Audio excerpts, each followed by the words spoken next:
We are live. Welcome, Facebook, YouTube. This is Adam Ashmont of Hondros College, as well as broker at Ashmont Realty. And if you are thinking about buying a house or selling a house in Ohio or any of the other 49 states, stay with us, because we're going to be revealing the 2023 real estate forecast that was released by the National Association of Realtors at the summit that we had this week. So I'm happy to share it, and we're going to talk about that and a lot of data and everything going forward. So if you're looking to buy or sell in 2023, you better watch this episode of Ashmont Live. So stay with us. We're going to talk about it right after this.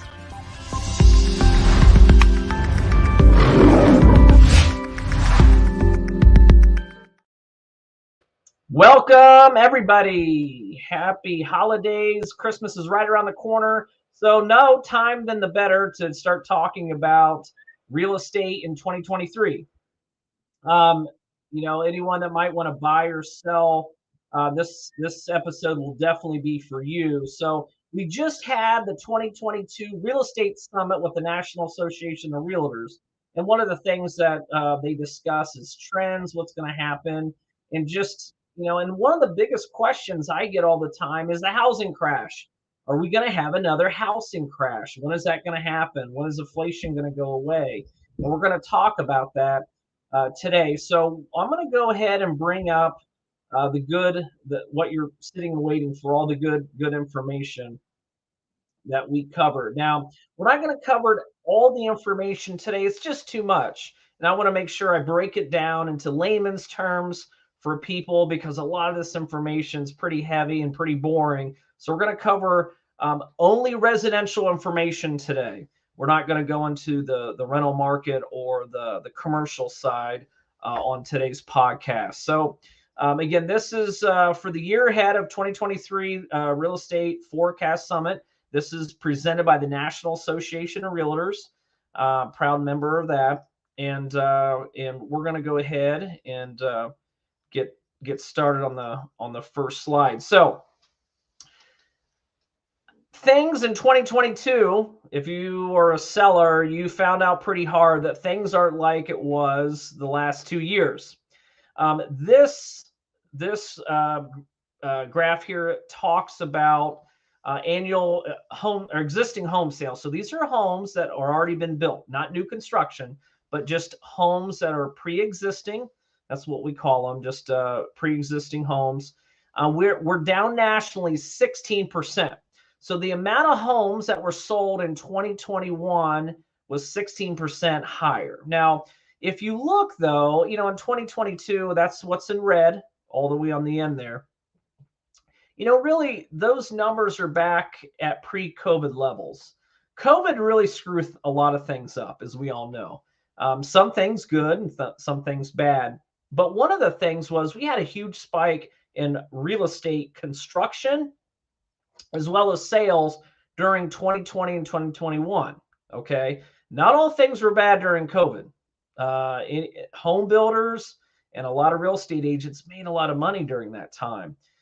So 2022, we did see a 16% decline in home sales year over year. But as you see, we're back at pre-COVID levels, which is a good thing. You should build your business around just normalcy, and that's kind of where we're at now. As we move forward, existing home sales, this is broken down monthly, and as you can see, back in April, this spring of 2022, you could feel it. You could feel that the market was shifting really quickly. You look in January of 2022, how much more? I mean, there was over 45. There was almost 2 million more homes sold in January than there was in October, or even August. And typically your summer months are your hottest months, except maybe if you're in Florida or some of the southern states. So you're looking at drastic drastic home sales decline as the year progressed in 2022. And the biggest culprit of that is really two things. One is increase in interest rates. Interest rates, as we all know, we've talked about it for a long period of time, that interest rates have doubled over the last few months, 6 months, and that's really helped cool off home sales, existing home sales, and new construction. Another thing, personally, I feel is that realtors, we in the media especially, we've started condition sellers and buyers that like maybe this isn't the greatest time to buy because of high interest rates. And I think that maybe is deterred a little bit personally that I see in our market. Next is new home sales. You can tell in our market how aggressive home builders are getting. They have came out with a lot of sweeteners for buyers over the last 3-4 months. Everything from upgrades because they really can't adjust the sale price of a new construction for the simple fact is it'll really hurt the comparables within that neighborhood. So, for example, if they've been selling homes in their new construction neighborhood for $500,000, they can't get aggressive and then start selling their new builds, for $450,000 because that will bring down the values of all the other homes that they just built. So what they do is they usually give you a lot of credits. They might give you a lot of great upgrades, such as granite, maybe a bump out, an extra bonus room or something like that to help you entice you to purchase. So right now, new home sales, which means new construction homes that are being built brand new for clients, are down 17% from last year. Now, again, that sounds horrible, but we had a COVID spike. As you could see, 2020, 2021, we had a spike in new construction. But if you look at it, we're really back at normal levels of what we saw pre-COVID.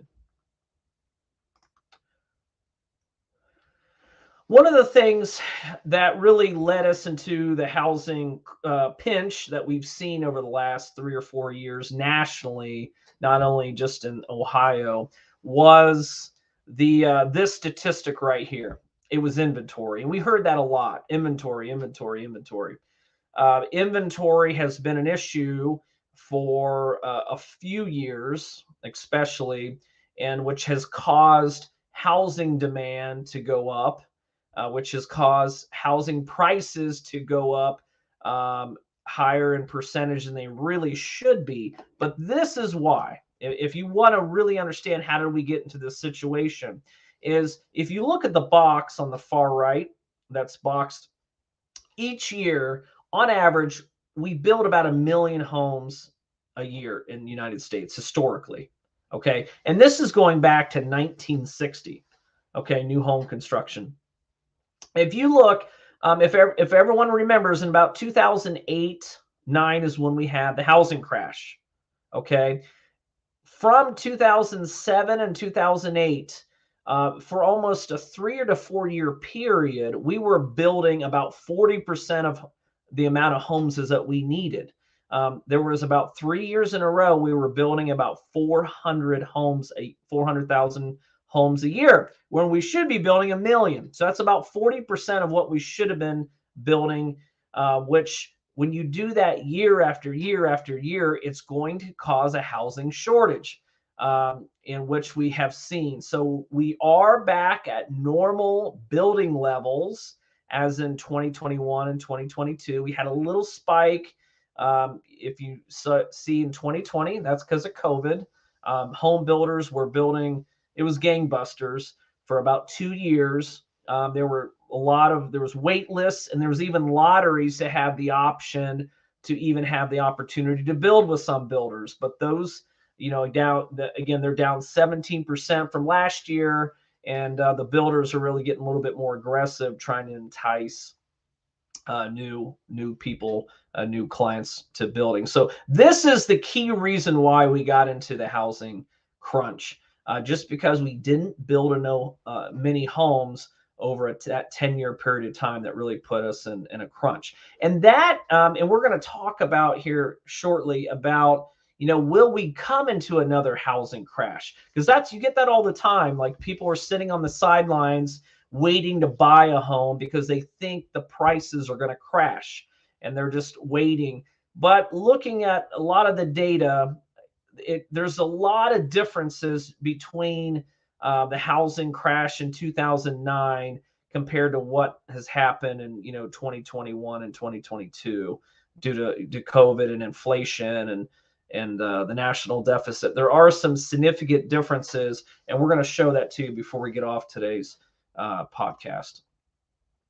Median home prices. If you purchased a home in 2000, it was the average sale price for a home in 2000 was $140,000. Okay, so year 2000, an average home was $140,000. That's a median home price in the United States. Okay, in January of 2022, it was over $400,000. Okay, so we've had a significant increase in home prices. You can see how it just keeps going up, up, up, and up. The average rule of thumb increase of a home year over year should be around 3%, but we saw in many parts of the United States that there were well over double-digit growth, and that's just not going to be sustainable. They talk about Austin and Salt Lake City. If you purchased a home in Austin in the year 2000, it would be worth over $600,000. I thought that was interesting. So this is going to be one of the last slides before we get off today's podcast, and we can do a part 2 with it. If you have any questions or comments, guys, put them below. If you have any questions or want to see what your house may be worth or what have you, let us know. We can do that for you. But this is the difference. When a lot of people try to draw a lot of similarities between, the crash that we had in 2008 and 9, housing crash, compared to what may be coming. The biggest difference is, and here are kind of side by side. The biggest issue is, unemployment. So if you look at total payroll jobs, there's more W-2 salary jobs now than ever. Well, since, during that last housing cycle. But I think the biggest thing is we just don't have the subprime loans, those high risk loans. They just don't do them anymore. But the biggest thing I think is what we talked about is inventory. That's near the bottom here. Inventory on market. During 2008 and 9, we had a lot of inventory. There was a lot of houses sitting, sitting vacant. That was, so clients had buyers had a big choice of whatever they wanted to pick up, basically. And anything in life, more of something that you have, the rarity of it and the scarcity of it, it's just not worth anything. It's just not worth as much as someone it's scarce. Right now, during this current housing cycle, we only have about 25% of houses inventory than we did then. And the fact that we have such low inventory nationally is kind of a clear indicator we're just not going to have the bottoming out of home values than we did 12, 13 years ago. And I think that's going to be the saving grace. We've seen a lot of inflation, obviously, over the last 2 or 3 years. But the fact that the inventory is still pretty low right now. Now, the reason why we're having such a quick decline in home prices, in home sales, is the fact that it's just because the interest rates are making it a little harder to borrow money, and it's costing buyers to borrow money to buy the same home. It makes their monthly payment a lot higher. So with that being said, inventory on market is really going to be the saving grace. It's going to keep us out of a housing crash. So if you're looking to buy a home in 2023, don't fret. When it comes to interest rates, we've had the last 3 months, it's kind of crept down a little bit. I'm sorry, 3 months, 3 weeks, it has crept down a little bit. They're anticipating maybe they're going to go down a little bit.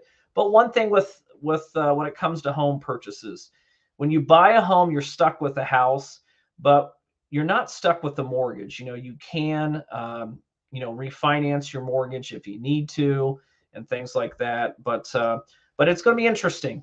The National Association of Realtors think we're going to have about a 5% increase nationally in home prices from year over year, from 2022 to 2023. They kind of project a lot of communities within the United States. Major cities are going to be pretty flat. I think that's, in Columbus, Ohio, we had about a 9.8% increase year over year. And I think we're probably going to be half of that. That's my guess. I don't think we're going to be losing money because the demand in Central Ohio is just so high. We have so many great things that's going on. So a lot of great information. So if you're going to be a buyer, don't be spooked. Even though higher interest rates, you can always refinance when those rates go down, hopefully soon. And if you're a seller too, prices are still going to go up. So with that being said, thank you for watching this episode of Ashmont Realty Live on Facebook and YouTube. I hope everyone has a great holiday. I don't think we have any more planned between now and Christmas. But if we decide to do a last minute episode, hope you guys all tune in. So have a wonderful Christmas, everybody. This is Adam Ashmont of Hondros College and broker at Ashmont Realty, and happy holidays.